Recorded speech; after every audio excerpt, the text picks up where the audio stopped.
Mi hijo me miró directamente a los ojos y me dijo: «Papá, firma la casa a nombre de Paola.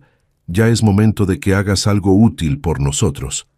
Me quedé en silencio, sin poder creer lo que acababa de escuchar. Las palabras salieron de su boca con tanta naturalidad como si me estuviera pidiendo que le pasara la sal en la cena, pero no me estaba pidiendo sal, me estaba exigiendo mi casa, el hogar que construí con mis propias manos, el techo bajo el cual él creció, los muros que guardan cada recuerdo de su infancia, de su madre, de todo lo que sacrifiqué para darle una vida digna. Y lo peor de todo, él no sabía que ya era demasiado tarde. La casa ya tenía un nuevo dueño. Mi nombre es Aldo Iván Vargas, tengo 59 años, y esta es la historia de cómo mi propio hijo intentó quitarme lo único que me quedaba, sin saber que yo ya había tomado una decisión que cambiaría todo para siempre. Antes de continuar, quiero pedirte algo. Si te gustan este tipo de historias reales, historias de vida que nos hacen reflexionar sobre la familia, el respeto y la dignidad, por favor suscríbete a este canal. Estamos trabajando para llegar a los 10,000 suscriptores, y tu apoyo significa todo para mí. Déjame en los comentarios de qué país nos estás viendo. Me encantaría saber dónde están nuestros oyentes. Y si esta historia te está llegando al corazón, regálanos un like. Nuestra meta es llegar a 400 likes en este video. Tu apoyo nos impulsa a seguir compartiendo estas historias. Ahora sí, permíteme contarte cómo llegué a este momento. Era un martes por la tarde cuando Fernando, mi hijo, llegó a casa con Paola, su esposa. Hacía semanas que no los veía. Desde que se casaron hace 3 años, las visitas se volvieron cada vez más escasas, más frías, más calculadas. Ese día llegaron sin avisar.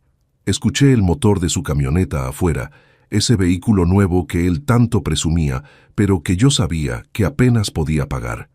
La puerta se abrió sin que tocaran. Ya ni siquiera tocaban. «Hola, papá», dijo Fernando entrando como si fuera dueño del lugar. Paola venía detrás de él, con esa mirada que siempre me hacía sentir incómodo. Una mirada que evaluaba, que calculaba, que juzgaba cada rincón de mi modesta casa. «Fernando, hijo, qué sorpresa», dije levantándome del sofá donde estaba leyendo el periódico. «¿Quieren algo de tomar? ¿Café?» «No venimos por café, papá», respondió él con un tono seco. Se sentó en el sillón frente a mí sin quitarse los zapatos, algo que su madre nunca habría permitido. Paola se quedó de pie, cruzada de brazos, como si fuera la supervisora de una negociación empresarial. El silencio que siguió fue incómodo. Yo esperaba que me contaran algo, que me preguntaran cómo estaba, que mostraran aunque fuera un mínimo interés en mi vida. Pero no, tenemos que hablar, dijo finalmente Fernando, y esas palabras hicieron que mi estómago se contrajera. Nada bueno empieza con «tenemos que hablar», dicho en ese tono. «Dime, hijo». «Es sobre la casa», continuó, y sentí cómo el aire se volvía más pesado. «Paola y yo hemos estado pensando. Tú estás solo aquí, esta casa es demasiado grande para una sola persona. Estás desperdiciando espacio, desperdiciando recursos. No tiene sentido». Cada palabra era como una puñalada. Desperdiciando. Esta casa que construí ladrillo por ladrillo, donde crié a mi hijo después de que su madre muriera, era un desperdicio. «No entiendo a dónde quieres llegar, Fernando», dije tratando de mantener la calma. Paola dio un paso. «Adelante. Lo que Fernando está tratando de decirte, suegro, es que sería mejor para todos que la casa estuviera a nombre de alguien más joven, alguien que pueda mantenerla, aprovecharla mejor». «¿Alguien como ustedes?», pregunté, aunque ya conocía la respuesta. «Exactamente», respondió Fernando sin un ápice de vergüenza. «Queremos que firmes la casa a nombre de Paola. Es lo más sensato. Así estarás asegurando nuestro futuro, el futuro de tu familia». Me quedé mirándolo, buscando en sus ojos algún rastro del niño que había sido. El niño que lloraba cuando se caía y corría a mis brazos. El niño que me decía que yo era su héroe. Pero ese niño ya no estaba ahí. «¿Y yo?», pregunté con la voz quebrada. «¿Qué pasa conmigo?». «Tú puedes quedarte aquí, papá, no te estamos corriendo», dijo Fernando como si me estuviera haciendo un favor. Solo queremos que el patrimonio esté protegido legalmente. Protegido. De mí. Su propio padre. En ese momento, mientras los veía ahí parados en mi sala, exigiendo mi casa, sentí algo que nunca pensé que sentiría hacia mi hijo. Una mezcla de tristeza profunda y una extraña tranquilidad. Porque ellos no sabían lo que yo había hecho 3 semanas antes. No sabían que yo ya había visto venir esto. No sabían que la casa ya no estaba a mi nombre. Y definitivamente no sabían quién era el nuevo dueño. Para entender cómo llegamos a ese momento, necesito llevarte 24 años atrás. Yo tenía 35 años cuando perdí a Mónica, mi esposa, el amor de mi vida. Fernando apenas tenía 5 años. Cáncer de páncreas. En 6 meses se la llevó tan rápido que ni siquiera tuvimos tiempo de procesar lo que estaba pasando. Me quedé solo con un niño pequeño, una hipoteca sin terminar de pagar, y un dolor en el pecho que pensé que nunca se iría. Pero no podía darme el lujo de derrumbarme. Fernando me necesitaba. Trabajaba como electricista. No ganaba mucho, pero era trabajo honesto.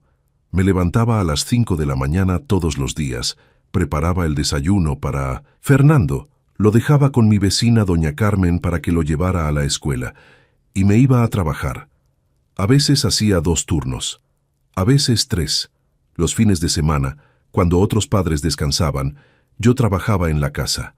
La estaba construyendo yo mismo, con mis propias manos. Cada ladrillo que colocaba era una promesa para mi hijo. Tendrás un hogar, tendrás estabilidad, tendrás algo que nadie podrá quitarte.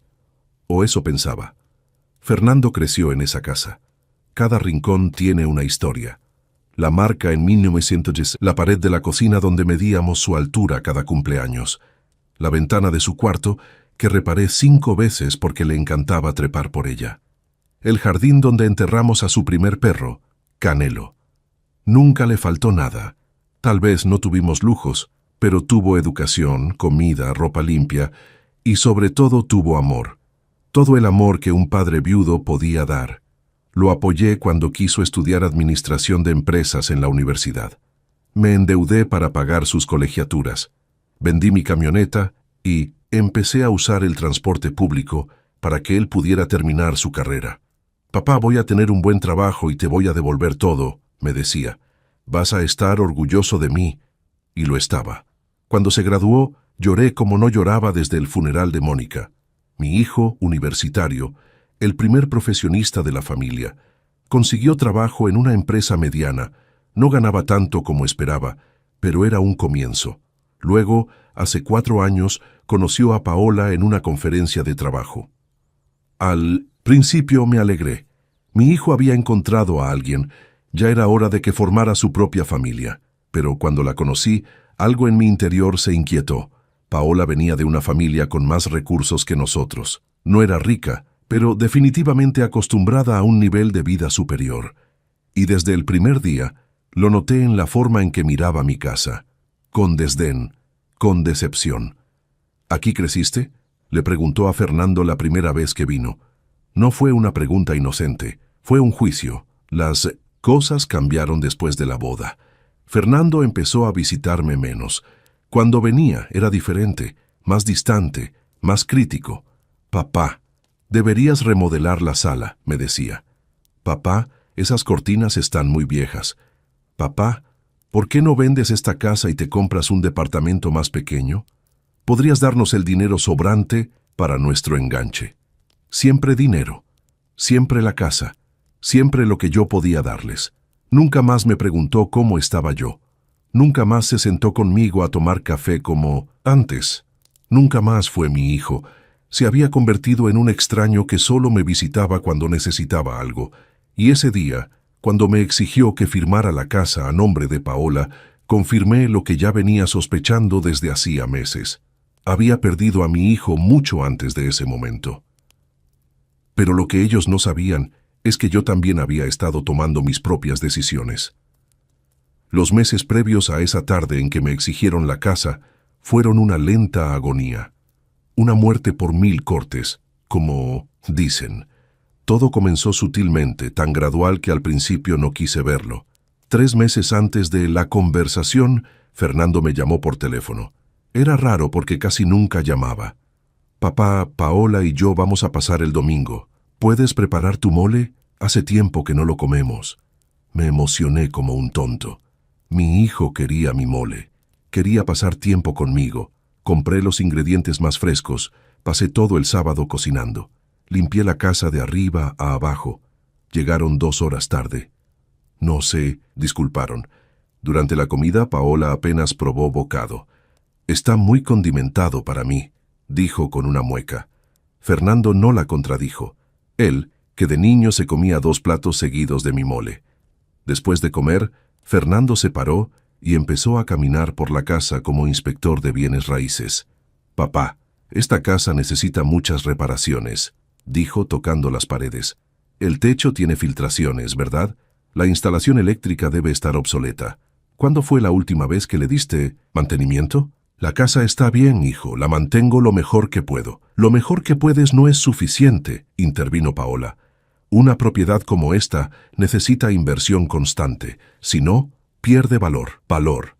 Esa palabra otra vez. No planeo venderla, dije firmemente. Nadie está hablando de vender, suegro, respondió Paola con una sonrisa que no llegaba a sus ojos. Solo decimos que sería una lástima que se deteriorara por falta de recursos. 2 semanas después, volvieron. Esta vez, sin avisar.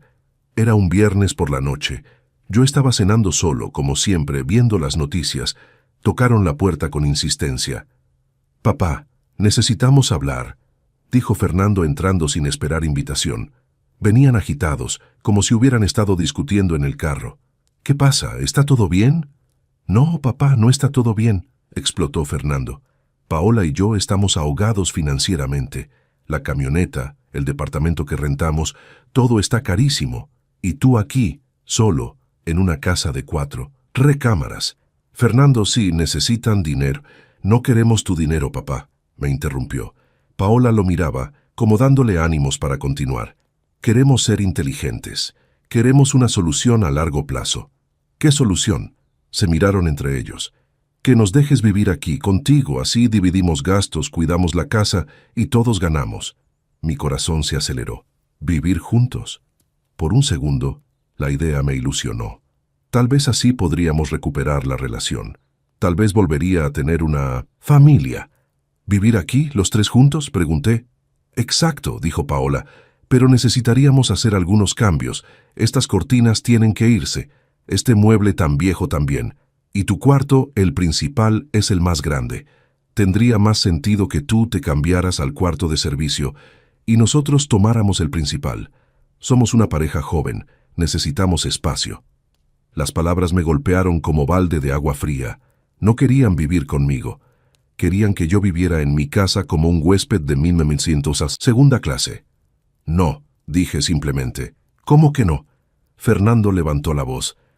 No voy a cambiarme al cuarto de servicio en mi propia casa, y no voy a hacer cambios para que ustedes se sientan cómodos en mi hogar. Paola soltó una risa amarga. ¿Ves? Te lo dije. Es un egoísta. Prefiere estar solo en su casa vieja que ayudar a su propio hijo. Yo no soy egoísta, respondí, tratando de mantener la calma. He dado todo por mi hijo. ¿Todo? ¿Todo? Fernando me miró con ojos que ya no reconocía. Si hubieras dado todo, habrías ahorrado más, habrías invertido mejor, habrías dejado algo de valor para tu familia. Esta casa es algo de valor. La construí para ti. Pues entonces dámela, dijo con una frialdad que me heló la sangre. Si la construiste para mí, pásala a mi nombre, o mejor aún, al nombre de Paola, por cuestiones fiscales. Esa noche se fueron dando un portazo. No dormí. Me quedé sentado en la sala, en la oscuridad, preguntándome en qué momento había perdido a mi hijo. La semana siguiente fue un bombardeo constante. Mensajes de texto, llamadas. Fernando me enviaba artículos sobre herencias, sobre planificación patrimonial, sobre asegurar el futuro de la familia. Paola me agregó a un grupo de WhatsApp llamado Asuntos Familiares Importantes, donde compartía fotos de casas remodeladas, con mensajes como «Miren el potencial que podría tener una propiedad bien cuidada». Era una campaña coordinada, una presión psicológica constante. Me visitaron 2 veces más, cada vez con más presión, cada vez con menos sutileza. Papá, ya no eres joven, ¿qué va a pasar si te enfermas? Si te pasa algo, la casa quedaría en el limbo legal. Es mejor arreglar esto ahora. Papá, piensa en tus futuros nietos. ¿No quieres que crezcan en una casa digna? Porque con lo que gana Fernando, nunca vamos a poder comprar una propiedad. Tú eres nuestra única esperanza. Esperanza. Me estaban convirtiendo en su esperanza mientras me hacían sentir como un estorbo. Fue entonces, hace un mes, cuando tomé una decisión. Fui a ver a don Roberto, mi amigo de toda la vida y notario público. Le conté todo. Le mostré los mensajes, le expliqué la situación. Aldo, me dijo con tristeza en los ojos, lo que te están haciendo es abuso. Es maltrato. Es mi hijo, Roberto. Por eso duele más. Me ofreció un café y hablamos durante horas. Me explicó opciones legales, me habló de testamentos, de fideicomisos, de protección patrimonial. Y entonces me habló de algo que nunca había considerado. Hay una organización aquí en la ciudad, me dijo. Se llama Hogar del Atardecer. Es un refugio para ancianos abandonados, personas de la tercera edad que no tienen familia o cuya familia los despreció. Están buscando una casa para expandir sus servicios, para ayudar a más gente. Me mostró fotos, testimonios, historias de personas como yo, pero que no tuvieron la suerte de tener un techo propio. Algo hizo clic en mi mente. ¿Y si les donara mi casa?, pregunté. Don Roberto me miró sorprendido. ¿Estás seguro, Aldo? No, admití. Pero necesito hacer algo. No puedo dejar que mi hijo se quede con esta casa después de cómo me ha tratado. No lo merecería. Y yo no quiero terminar mis días sabiendo que mi sacrificio alimentó su egoísmo. Esa tarde empezamos los trámites. 3 semanas después, la casa ya no estaba a mi nombre, y Fernando no tenía ni idea. Pero estaba a punto de descubrirlo de la manera más impactante posible. Los días después de firmar los papeles en la notaría fueron extraños. Caminaba por mi casa sabiendo que ya no era técnicamente mía, pero sintiéndome más libre que nunca. Era una sensación agridulce. Por un lado, había perdido mi patrimonio. Por otro, había tomado el control de mi propia vida por primera vez en años. Don Roberto me había asegurado que podía quedarme viviendo en la casa el tiempo que necesitara. La organización Hogar del Atardecer no necesitaba la propiedad inmediatamente. Tenían que preparar los permisos y la logística para convertirla en un refugio. Mientras tanto, era como si nada hubiera cambiado, excepto que todo había cambiado. Fernando no sabía nada. Seguía enviándome mensajes, seguía presionándome. La presión aumentaba cada día. Papá, necesitamos resolver esto pronto. Paola está embarazada. Ese mensaje llegó un martes por la mañana. Lo leí 3 veces. ¿Embarazada? ¿Iba a ser abuelo? Por un momento, mi corazón se llenó de esperanza. Un bebé, un nieto. Tal vez esto cambiaría las cosas. Tal vez el nacimiento de una nueva vida suavizaría el corazón de mi hijo. Llamé inmediatamente. Fernando, hijo, acabo de ver tu mensaje. ¿Es verdad? ¿Voy a ser abuelo? Sí, papá, respondió con un tono que no era de celebración. Por eso necesitamos la casa más que nunca. Un bebé necesita espacio, necesita estabilidad, necesita un patrimonio familiar sólido. Mi esperanza se desintegró como arena entre los dedos. No me estaba compartiendo la alegría de un embarazo. Me estaba usando. Estaba usando a su hijo no, nacido como herramienta de manipulación. Fernando, si van a tener un bebé, me encantaría ayudar de otras formas. Puedo cuidarlo mientras ustedes trabajan, puedo... No queremos que lo cuides, papá. Queremos la casa. Es lo único que te estamos pidiendo. ¿Tan difícil es entender que tu nieto merece crecer con seguridad patrimonial? Colgué sin responder. Mis manos temblaban. Esa noche no pude dormir. Miraba el techo de mi recámara, el mismo techo que había pintado con mis propias manos hace 20 años, y me preguntaba cómo había llegado a este punto. 2 días después llegó sin avisar. Pero esta vez no venía con Paola. Venía con alguien más. Un hombre en traje que se presentó como el licenciado Mendoza, asesor legal de la familia Vargas. «¿Qué es esto, Fernando?», pregunté mientras entraban a mi sala. «Papá, trajimos al licenciado Mendoza para que nos ayude a formalizar la transferencia de la propiedad. Así todo queda legal, todos quedamos tranquilos». El licenciado abrió su portafolio y sacó documentos. Los colocó sobre mi mesa de centro como si estuviera cerrando un negocio. «Señor Vargas», dijo con voz profesional, «estos son los documentos de donación. Básicamente, usted transferiría la propiedad a nombre de la señora Paola Sánchez de Vargas, manteniendo usted un usufructo vitalicio, lo que significa que puede seguir viviendo aquí hasta su fallecimiento». «Hasta mi fallecimiento», repetí. Las palabras sonaban como una sentencia de muerte. «Es la mejor opción para todos», intervino Fernando. «Tú te quedas aquí viviendo tranquilo y nosotros aseguramos el futuro de tu nieto». «¿Y si me opongo?». El silencio que siguió fue espeso, incómodo. «¿Por qué te opondrías, papá?», preguntó Fernando con un tono que me asustó. «¿No quieres lo mejor para tu nieto, para tu familia? ¿O es que prefieres que esta casa se la queden extraños cuando ya no estés?». La amenaza implícita estaba ahí. Si no hacía lo que querían, me cortarían completamente. No conocería a mi nieto, me dejarían morir solo. «Necesito pensarlo», dije finalmente. «Ya has tenido meses para pensarlo», explotó Fernando. «¿Cuánto tiempo más necesitas? El bebé nacerá en 7 meses. Queremos tener esto resuelto antes». El licenciado Mendoza carraspeó. «Señor Vargas, le dejamos los documentos. Tiene hasta el viernes para firmarlos. Si no lo hace, bueno», miró a Fernando, «tendremos que explorar otras opciones legales». «¿Otras opciones legales?», pregunté. «¿Me estás amenazando? ¿En mi propia casa?». «Nadie está amenazando a nadie, papá», dijo Fernando levantándose. «Solo estamos siendo claros. O firmas voluntariamente, o tendremos que hacer las cosas de manera más complicada». Se fueron dejando los documentos sobre la mesa. Los miré durante horas sin tocarlos, como si fueran veneno. Esa noche llamé a don Roberto. «Roberto, están presionándome. Trajeron un abogado. Me dieron un ultimátum».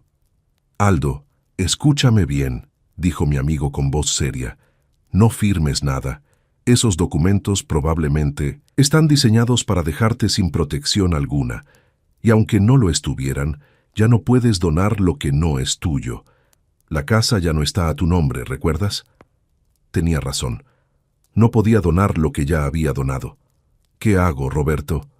«Espera al viernes. Si vienen ese día como dijeron, diles la verdad, con calma, con dignidad, y yo estaré ahí contigo si quieres». El viernes llegó como un trueno que ves venir, pero no puedes evitar. Fernando llegó a las 3 de la tarde.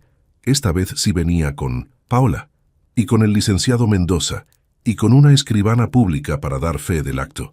Venían preparados, venían a cerrar el trato. Entraron en procesión como si fueran dueños del lugar. Paola ni siquiera me saludó. Se sentó en el sofá acariciando su vientre, que apenas se notaba, en un gesto teatral de madre protectora. «Papá, espero que hayas tomado la decisión correcta», dijo Fernando colocando un bolígrafo elegante sobre los documentos. «Por tu nieto, por tu familia». El licenciado Mendoza abrió su portafolio. La escribana preparó su sello oficial. Todos me miraban esperando que firmara. Don Roberto, que había llegado minutos antes como prometió, estaba parado junto a la ventana, dándome una mirada de apoyo. «No voy a firmar», dije con voz tranquila pero firme.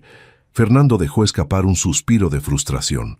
«Papá, por favor, no empieces otra vez con…». «No voy a firmar», repetí, «porque no puedo donar algo que ya no me pertenece». El silencio que siguió fue absoluto. Se podía escuchar el tic-tac del reloj de pared. «¿Qué dijiste?», preguntó Fernando levantándose lentamente. «Que la casa ya no está a mi nombre, ya tiene un nuevo dueño». Paola se puso de pie de golpe. «¿Qué hiciste, viejo loco? Hace 3 semanas firmé los papeles de donación. Esta casa ya no es mía». Fernando se acercó a mí con el rostro desencajado. Estás mintiendo para evitar dárnosla». Don Roberto dio un paso adelante. «No está mintiendo. Yo hice los trámites personalmente». La donación está registrada, es legal y es irreversible. ¿A quién?, gritó Fernando. ¿A quién le diste mi casa? ¿A quién le diste la casa donde crecí, la casa de mi madre? Las lágrimas empezaron a rodar por mis mejillas. A gente que la va a apreciar más que tú. A gente que realmente la necesita. Fernando arrebató los documentos de las manos del licenciado Mendoza y los arrojó al suelo con furia. «No tenías derecho», gritó con una voz que nunca le había escuchado. «Esta casa era mía. Era mi herencia, era lo único que valías». Esas últimas palabras se clavaron en mi corazón como cuchillos. ¿Lo único que valía? Sí, continuó gritando mientras Paola sollozaba teatralmente en el sofá. Nunca ganaste lo suficiente, nunca fuiste ambicioso, nunca nos diste nada más que esta casa. ¿Y ahora, ni siquiera eso? ¿A quién se la diste? ¿A quién, papá? Me sequé las lágrimas y respiré profundo. A la organización Hogar del Atardecer. Es un refugio para ancianos abandonados. ¿Ancianos? ¡Abandonados! Paola se levantó del sofá como impulsada por un resorte. ¿Le diste nuestra casa a unos ancianos muertos de hambre en lugar de a tu propio nieto? No es su casa, Paola, intervino don Roberto con firmeza.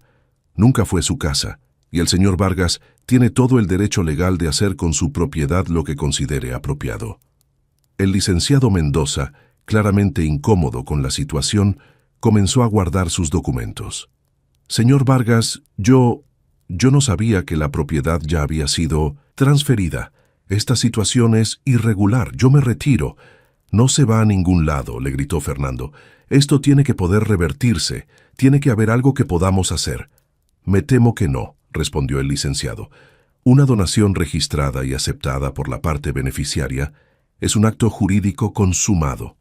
A menos que haya vicio en el consentimiento, dolo o incapacidad mental del donante en el momento de la firma, no hay forma de revertirlo. Paola se acercó a mí con los ojos llenos de odio. Estabas loco cuando lo firmaste.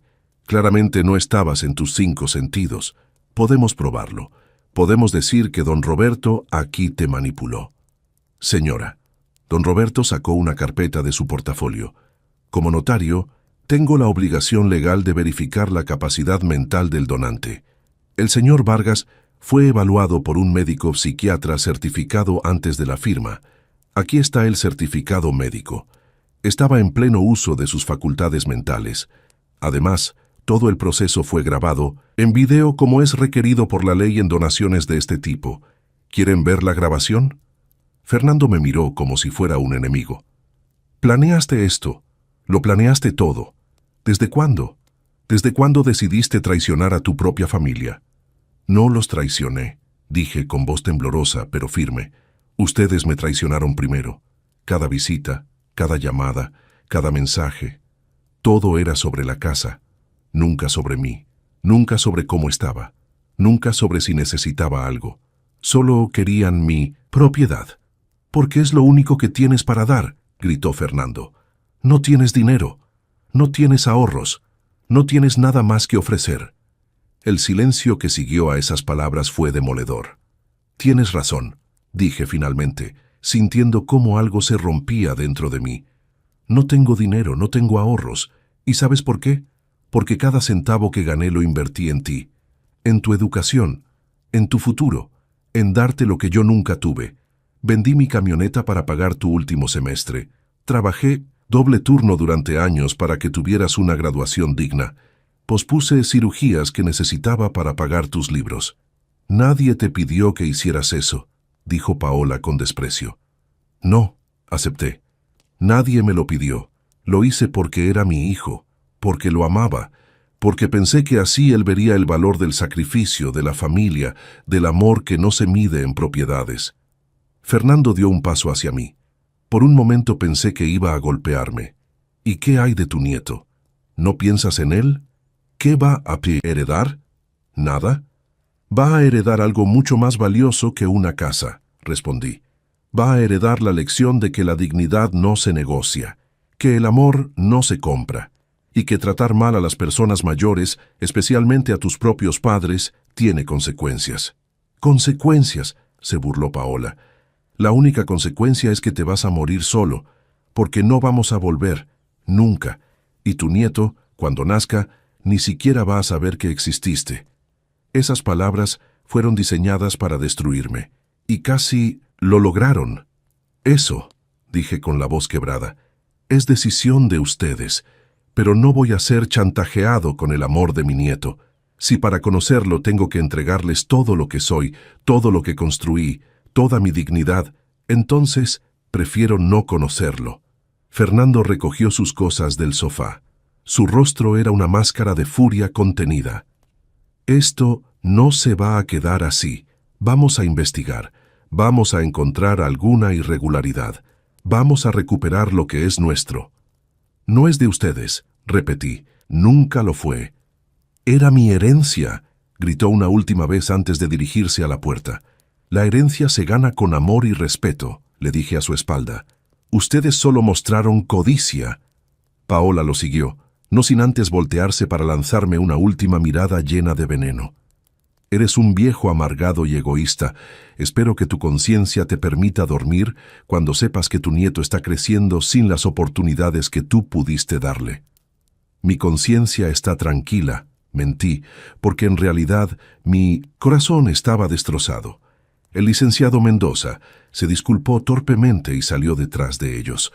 La escribana, que había permanecido en silencio todo el tiempo, guardó sus cosas y se marchó sin decir palabra. Don Roberto cerró la puerta después de que todos se fueron. El silencio en la casa era ensordecedor. ¿Hice lo correcto, Roberto?, pregunté dejándome caer en el sofá. Mi amigo se sentó junto a mí. Hiciste lo único que podías hacer para mantener tu dignidad.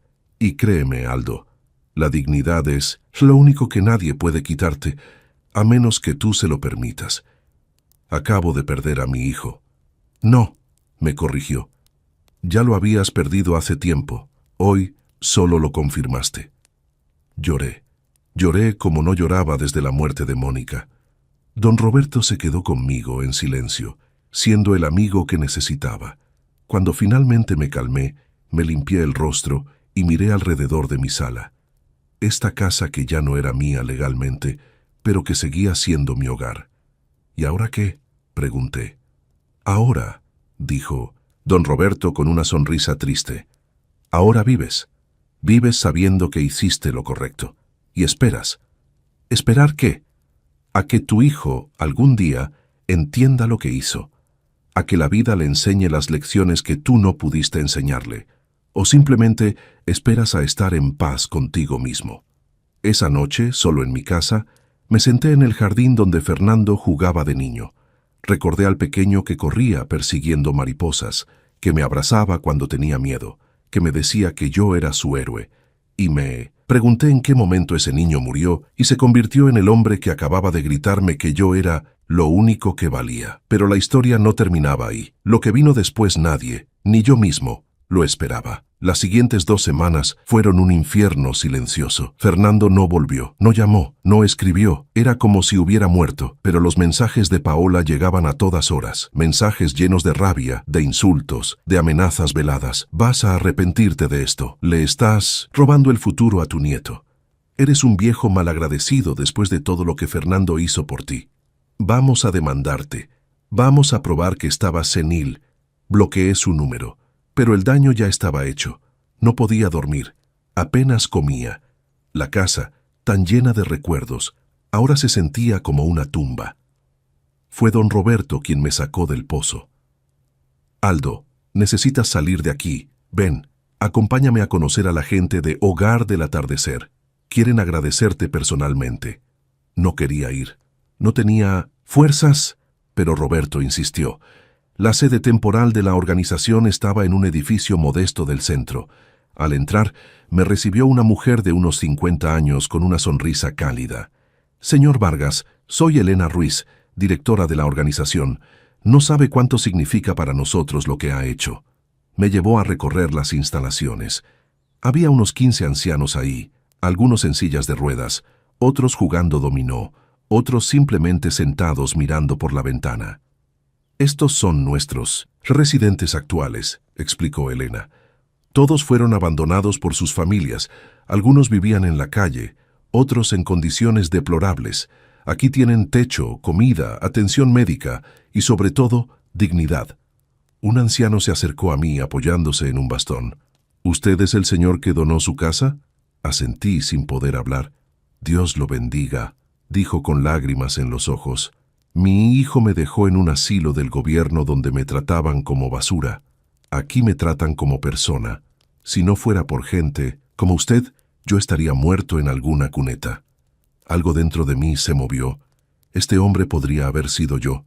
Si Fernando hubiera tenido su forma, tal vez yo hubiera terminado exactamente así. Con su casa, continuó Elena, podremos recibir a 20 personas más. 20 ancianos que actualmente están sufriendo tendrán un lugar digno donde pasar sus últimos años. ¿Y yo?, pregunté. ¿Cuándo necesitan que desocupe? Elena me miró sorprendida. ¿Desocupar? Señor Vargas, el acuerdo es que usted puede vivir ahí todo el tiempo que necesite. Es su hogar. Cuando usted esté listo, cuando usted decida, nos avisará. Algunos donantes viven años en la propiedad donada. Otros deciden mudarse antes. Es su decisión. ¿Y si necesitan el espacio antes? Esperaremos, dijo firmemente. Usted nos dio un regalo invaluable. Lo mínimo que podemos hacer es respetarlo y honrarlo. Regresé a casa ese día sintiéndome diferente, más ligero. Por primera vez en semanas pude dormir, pero la paz duró poco. 3 días después, un sábado por la mañana, escuché ruido afuera. Al asomarme por la ventana vi la camioneta de Fernando estacionada. Pero no venía solo. Venía con Paola, con sus padres y con otros 2 hombres que no reconocí. Tocaron la puerta con violencia. Cuando abrí, Fernando me empujó hacia adentro sin miramientos. «Vinimos por las escrituras», dijo sin saludar. «Las escrituras originales de la casa. Queremos verificar que la donación se hizo correctamente». «No tengo por qué mostrarte nada», respondí. «Todo está registrado legalmente».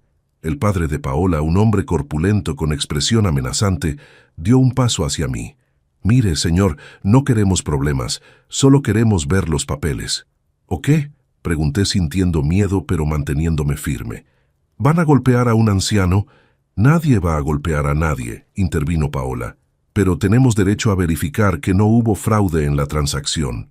«No tienen ningún derecho», dije. «Ahora salgan de mi casa». «¿Tu casa?», se burló Fernando. «Ya no es tu casa, ¿recuerdas? Es de esos viejos buenos para nada». Uno de los hombres que no conocía comenzó a revisar los muebles de la sala. «¿Qué está haciendo?», grité. «Buscando los documentos», respondió con tranquilidad escalofriante. «Salgan ahora o llamo a la policía». «Llámala», desafió Paola. «A ver qué les dices, que tu familia vino a visitarte». Corrí al teléfono y marqué. Pero Fernando me lo arrebató de las manos. «Papá, papá, papá», dijo con una sonrisa fría. «¿De verdad crees que vamos a dejar que nos robes así? Esta casa valía 2 millones de pesos. 2 millones. Era nuestra seguridad, el futuro de nuestro hijo. Y tú se lo regalaste a extraños». «No son extraños», dije temblando. «Son personas que realmente lo necesitan».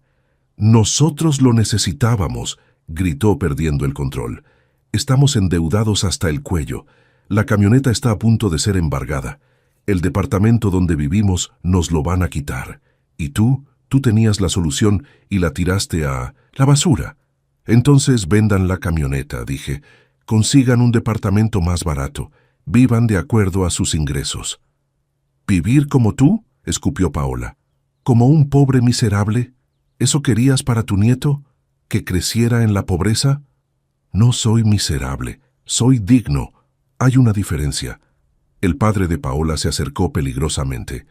«Mire, viejo terco, si no quiere darnos los documentos voluntariamente, los vamos a encontrar de todos modos». En ese momento, escuché una voz desde la puerta. «No, van a encontrar nada». Era don Roberto, acompañado de 2 policías. «Señor notario», saludó uno de los oficiales. «Recibimos su llamada». «Oficiales, estos individuos entraron por la fuerza a la propiedad del señor Vargas y están amenazándolo y revolviendo sus pertenencias sin autorización». «Eso es mentira», gritó Fernando. Es mi padre. Tengo derecho a estar aquí. No después de lo que acaba de hacer, dijo el oficial. Señor Vargas, quiere presentar cargos por allanamiento y amenazas. Me quedé en silencio mirando a mi hijo. Tenía la opción de destruirlo legalmente en ese momento. Solo quiero que se vayan, dije finalmente. Todos. Y que no vuelvan nunca. Papá, empezó Fernando, y por primera vez desde hace meses vi un atisbo de miedo en sus ojos. No, lo interrumpí. Ya no soy tu papá. Un padre es alguien a quien respetas, a quien amas, a quien cuidas. Yo solo fui tu fuente de recursos, y ahora que el pozo se secó, ya no tienes uso para mí. Los oficiales los escoltaron, afuera. Los padres de Paola salieron murmurando amenazas. Paola lloraba dramáticamente. Fernando me miraba con un odio que me hizo entender que realmente lo había perdido para siempre. Desde la puerta lo vi subir a su camioneta. Antes de arrancar, bajó la ventana. «Cuando nazca tu nieto», gritó, «le voy a decir que su abuelo prefirió a extraños antes que a él, que nos abandonó, que fue un egoísta». «Dile lo que quieras», respondí. «Pero cuando crezca y te pregunte por qué no tiene abuelo, asegúrate de contarle la verdad completa, incluyendo la parte donde intentaste robarle su casa». Se fueron derrapando. Los vecinos, que habían salido a ver el escándalo, me miraban con una mezcla de lástima y admiración. Don Roberto puso su mano en mi hombro. «Lo hiciste bien». «No se siente bien», admití. «Nunca se siente bien hacer lo correcto cuando lastima a quienes amas, pero es necesario». Esa noche, los vecinos empezaron a tocar a mi puerta. Doña Carmen, la que cuidó a Fernando de niño, don Miguel, el de la tienda, la familia Rodríguez del número 47. Todos traían comida, compañía, palabras de apoyo. «Aldo, hiciste lo correcto», decía uno. «Ese muchacho perdió el norte», decía otro. «Tu casa va a ayudar a mucha gente que realmente lo necesita», aseguraba alguien más. Mi casa, que se había sentido como una tumba días atrás, se llenó de vida, de risas, de solidaridad. Y entendí algo. Había perdido a mi hijo, pero había ganado algo más valioso. Había recuperado mi dignidad. Pero la vida tenía preparada una última lección, tanto para mí como para Fernando. 6 meses después. La casa ya no era solo mía, tampoco era solo de Hogar del Atardecer. Era de todos. Elena y su equipo habían comenzado lentamente la transformación. Primero adaptaron el garaje como oficina administrativa. Luego, con mi permiso, convirtieron 2 de las habitaciones vacías en dormitorios para 2 ancianas, doña Lupita y doña Socorro. Al principio me resistí. «Elena, yo puedo irme. No necesitan cuidarme como un inválido». «Señor Aldo», me dijo con esa sonrisa que ya conocía bien, «usted no es un inválido. Es parte de nuestra familia. Y además, doña Lupita cocina delicioso. De verdad quiere perderse su mole». Doña Lupita resultó ser una mujer de 78 años que había sido abandonada por sus 3 hijos en un asilo horrible. Cuando llegó a mi casa, pesaba apenas 40 kilos. Ahora, 6 meses después, había recuperado peso, color en las mejillas y, sobre todo, las ganas de vivir. «Don Aldo», me decía mientras preparaba el desayuno, «esta casa tiene algo especial. Se siente el amor con el que fue construida. Se siente en cada pared». Doña Socorro, de 81 años, había sido echada a la calle por su nuera cuando enviudó. «Mi hijo era bueno», me contaba, «pero cuando murió su esposa me dijo que ya no había lugar para mí. Me quitó todo, hasta los anillos de mi matrimonio». Escuchar sus historias me hacía entender que mi decisión había sido correcta. Estos no eran extraños. Eran espejos de lo que yo pude haber sido. Los vecinos del barrio se involucraron. Doña Carmen organizaba clases de tejido para las ancianas. Don Miguel donaba comida de su tienda. Los jóvenes de la cuadra venían los fines de semana a ayudar con reparaciones. Mi casa se convirtió en el corazón del barrio. Y yo, por primera vez en años, no me sentía solo. Fernando nunca volvió, nunca llamó. De vez en cuando me llegaban noticias por conocidos mutuos, que había tenido que vender la camioneta, que se había mudado a Minonsend, un departamento más pequeño, que Paola estaba furiosa con él por no haber peleado más por la casa, que su matrimonio estaba en crisis. No sentí satisfacción al escuchar eso, solo una profunda tristeza. En febrero nació mi nieto. Me enteré porque don Miguel vio el anuncio en el Facebook de Fernando. Se llamaba Mateo. Lloré esa noche mirando la foto pixelada del bebé, mi nieto, un niño que nunca conocería a su abuelo. Pero la vida, como siempre, tiene formas misteriosas de actuar. Un domingo de 1908, abril, 3 meses después del nacimiento de Mateo, alguien tocó a mi puerta. Era Fernando, pero no era el Fernando arrogante y demandante de antes. Era un hombre derrotado, con ojeras profundas, ropa arrugada y cargando un bebé en brazos. «Papá», dijo con voz quebrada, «necesito hablar contigo». Casi no lo reconocí. Había envejecido 10 años en 6 meses. Lo dejé pasar. Doña Lupita, que estaba en la cocina, se retiró discretamente. Nos sentamos en la misma sala donde meses atrás me había exigido la casa, pero ahora todo era diferente. «Este es Mateo», dijo mostrándome al bebé que dormía. «Tu nieto». Lo miré. Era hermoso, pequeño, perfecto, inocente. «¿Por qué viniste, Fernando?» «Porque…» Se le quebró la voz. «Porque tenías razón, en todo». El silencio se extendió. El bebé se movió en sus brazos. «Paola me dejó», continuó. «Se llevó todo lo poco que teníamos. Dijo que yo era un fracaso, que había desperdiciado la oportunidad de asegurar nuestro futuro, que por mi culpa nuestro hijo iba a crecer en la pobreza. ¿Y el bebé? Lo dejó conmigo. Dijo que no podía cuidarlo sola, que necesitaba rehacerse su vida».